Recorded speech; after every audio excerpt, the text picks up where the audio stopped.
Really reactive metals, things that, go bang. Then the halogens, fiery stuff. And then way over on the right, group 18. The noble gases.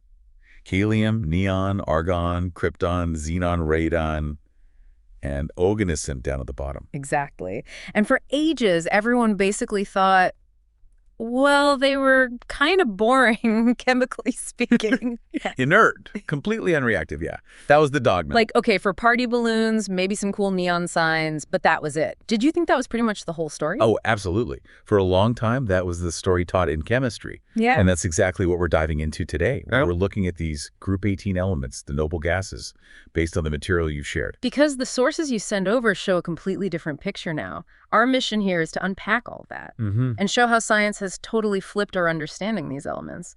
Turns out they're not so inert. They had some really surprising cutting-edge uses. It's a journey from thinking they were chemically aloof to realizing they're surprisingly complex. And vital. So let's trace that. Why the inert label stuck for so long, and then, what changed? Okay, so the historical view. Why were scientists so convinced? Yeah, what made them think these gases just wouldn't react with anything? It really boils down to their electrons, their electron structure. That's the key. Okay. Every single noble gas atom has a completely filled outer electron shell.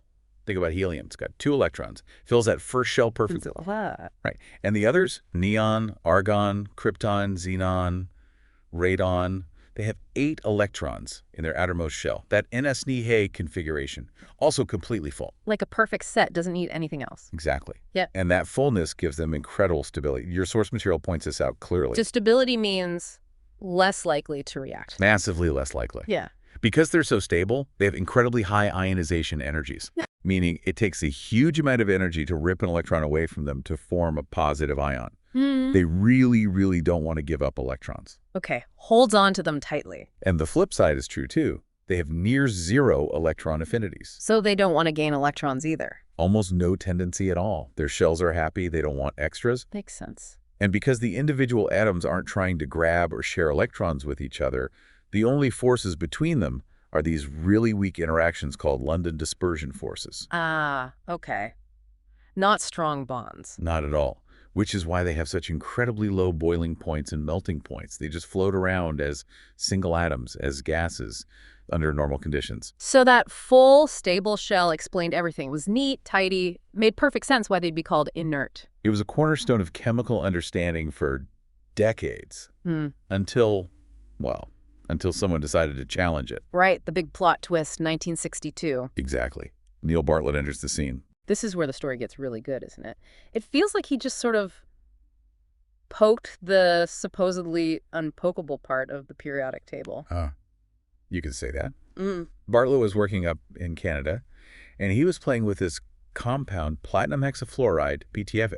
Okay. Now, PTF is a beast. It's a very strong oxidizing agent. It loves to snatch electrons from other things. And he actually managed to make it react with oxygen at O-arrow. Which is pretty hard to oxidize itself, right? It is. So he made this O-arrow PTO compound. Then he had this brilliant insight. What was it? He looked at the energy needed to remove an electron from an oxygen molecule, its ionization potential. And he compared it to xenon. They were surprisingly similar. He basically thought, hang on, if this PTF is strong enough to steal an electron from oxygen, and xenon requires about the same energy, maybe, just maybe. It could steal one from xenon, too, even though xenon's supposed to be inert. That was the leap. He reasoned it should be possible. Did he actually try it? He did. He mixed reddish PTFE vapor with xenon gas. What happened? Boom. Well, not literally boom, but chemically speaking, yes. A reaction occurred. He formed this orangey-yellow solid. No way! Yes way. It was the first ever true chemical compound of a noble gas. Xenon hexafluoroplatinate, XePTF. Wow. Just one experiment. And decades of known chemistry got turned upside down. Completely. That single discovery proved the inert label wasn't absolute. It kicked off the entire field of noble gas chemistry. The paradigm was shattered. So, okay, Bartlett opens the door. What have we learned since then? Which noble gases can react and why them? Well, the modern picture is more nuanced. Naturally, they're still less reactive than most elements, let's be clear. Sure. But the heavier ones, krypton, xenon, and radon, definitely form chemical compounds, helium and neon. Still incredibly resistant. You can trap them physically, but chemical bonds are another story. So it's the big guys lower down the table. Why them specifically? Your source material lays out the key factors. First, remember that ionization energy, how hard it is to remove an electron. Yeah, it's super high for noble gases. It is, but it decreases as you go down the group. Ah, okay. The outer electrons in those bigger atoms, like xenon or radon, are further from the nucleus, shielded by inner electrons. They're just not held quite as tightly. So easier to coax into forming a bond. Relatively speaking, yes. That's a big part of why xenon is the most reactive of the stable noble gases we can easily work with. Makes sense. What else? The partner matters a lot. They typically react with elements that are extremely electronegative. Like fluorine and oxygen. Exactly. Those elements are electron bullies, basically. They're strong enough oxidizers to really pull on and distort the noble gas's electron cloud, making a bond possible. So you need a reluctant noble gas and a very pushy partner. That's a good way to put it. And then for the really heavy ones, things get even weirder. Relativistic effects become important. Relativistic. Like Einstein in chemistry. Yep. For radon, and especially the synthetic one, Oganesson, the innermost electrons are orbiting this huge, highly charged nucleus at speeds that are a significant fraction of the speed of light. And according to relativity, that changes their mass and energy levels. This has knock-on effects on the outer electrons, the bonding ones. For Oganesson, theory predicts these effects might make its outer electrons much less tightly bound. So it could be much more reactive than you'd expect. Potentially, yes. Some calculations suggest it might not even be a gas at room temperature. Could be a semiconductor, maybe even somewhat metallic in behavior. It really pushes the boundaries. That's wild. The sheer speed of electrons affecting basic chemical properties. Okay, so it's the heavier ones, reacting with pushy partners like fluorine and oxygen, with physics getting strange at the bottom. This leads us to the chemistry that shouldn't exist. What kind of compounds have scientists actually made since Bartlett's discovery? Oh, it's quite a diverse collection now. Yeah. As your source outlines, the most well-studied are the fluorides. Xenon makes several stable ones, XFU, XFU, SGA. You can actually buy some of these. Krypton forms KRF euros, but it's much less stable than the xenon fluorides. It's actually a really powerful fluorinating agent because it wants to get rid of those fluorines so badly. So useful, but maybe a bit feisty. Definitely handle with care. Then you have oxides and oxyfluorides, compounds with oxygen, sometimes with fluorine too. Things like ZO, Xeno, AO, AZO. Okay. Your source points out that many of these are, well, thermodynamically unstable, which is a polite way of saying they can be explosive. Right. Noble gas compounds that go boom. Got it. Precisely. But what's truly amazing, I think, is the range of other elements they've bonded them to. It's not just fluorine and oxygen anymore. Really? Like what? Under specific conditions, often very low temperatures in frozen matrices, they've made compounds with bonds to nitrogen, carbon, chlorine, bromine, iodine, even gold and mercury. Hold on. Gold. A noble gas bonded to gold. That just sounds fundamentally wrong. Doesn't it? Yeah. But yes, your source mentions examples like the OK-Yun and things like Xenon showing a xenon-nitrogen bond, or Frisenshage, a xenon-carbon bond. It really stretches the definition of noble. That's incredible. What else is in this chemical zoo?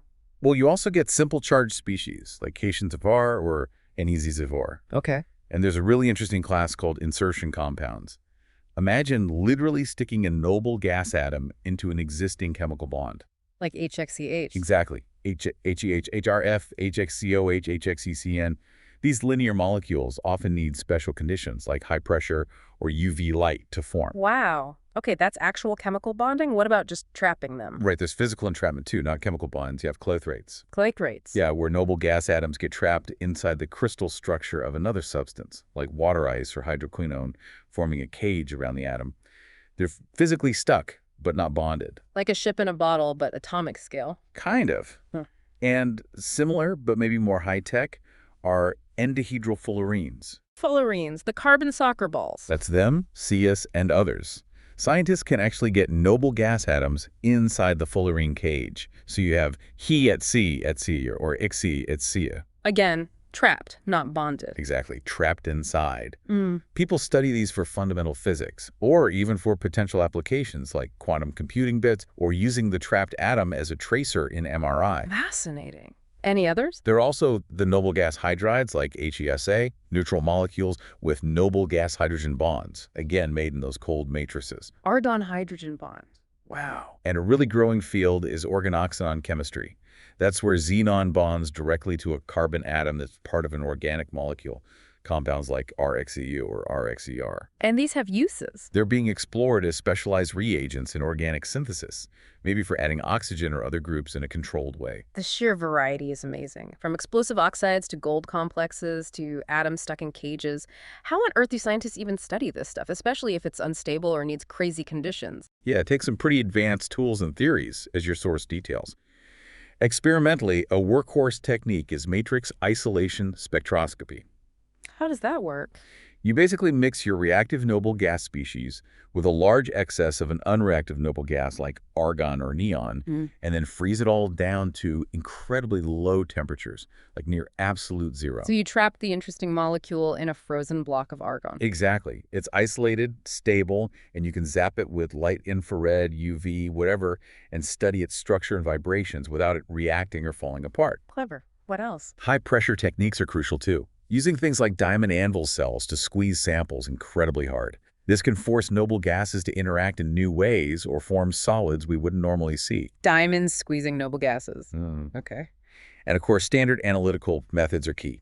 Mass spectrometry tells you what atoms are in your molecule and its mass. X-ray crystallography, if you can get a crystal, gives you the precise 3D structure. Sometimes, just hitting things with UV light photolysis is needed to provide the energy to get a reaction started in the first place, especially in those cold matrices. So lots of tricky experiments. What about theory? Oh, theory is absolutely essential here. Computational chemistry plays a huge role. How does so? Using powerful computers and sophisticated software, chemists can run calculations, things like ab initio methods or density functional theory, DFT, to predict whether a potential noble gas compound might even be stable before they try to make it. So it guides the experiments. Hugely. They can predict structures, energies, reaction pathways. It saves a lot of time and effort in the lab. And for those really heavy elements. Where relativity comes in. Exactly. You need specialized relativistic quantum chemistry calculations to accurately model radon and Oganesson.